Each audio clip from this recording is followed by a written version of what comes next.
Donald Trump wants you to know there will soon be a rally revival. Relatively soon, we'll be doing one in Florida. We're going to do one in Ohio. We're going to do one in Georgia. We're going to do one in North Carolina. We'll be announcing them very soon over the next week or two. And I think we'll probably start in Florida and Ohio. And we'll be announcing the rallies very shortly. There you have it, though we should note for the record, this is important. We're still waiting for some of the things he promised to do in 2 weeks or so back when he was president. But this was a telling week for the former president and for a Republican Party still very much in his grip.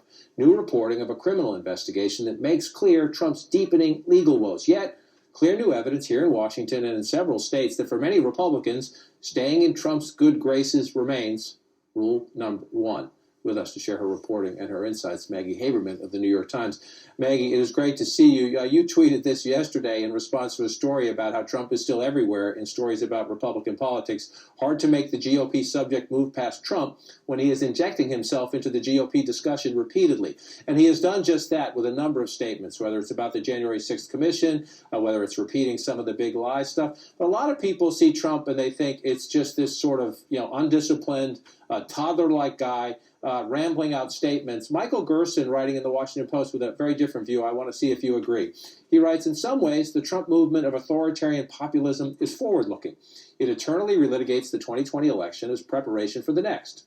Compared with the utter chaos of previous efforts, this time there seems to be a strategy at work. First, undermine Republican confidence in the electoral system and stoke the party's sense of grievance. Second, modify state election laws to try to discourage Democratic and particularly minority turnout. Third, replace or intimidate state election officials who show any hints of independence or integrity. Is there a clear Trump strategy?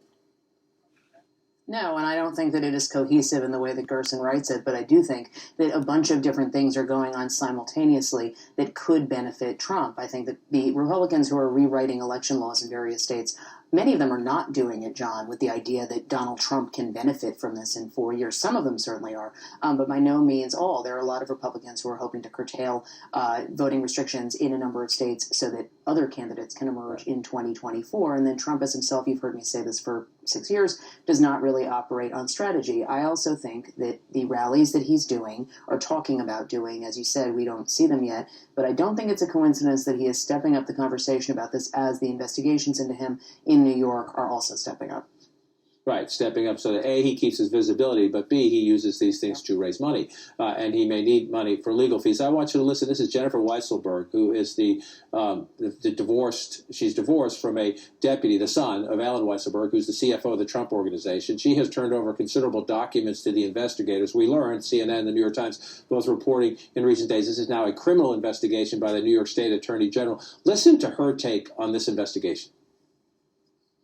Compensation and give taxes for the organization, for Donald Trump himself, and for all the employees, the employees, specifically the Trump family and the Weisselberg family, there's nothing legal going on there. They need to be accountable for what they've done. Will Alan Weisselberg flip on Trump? Yes.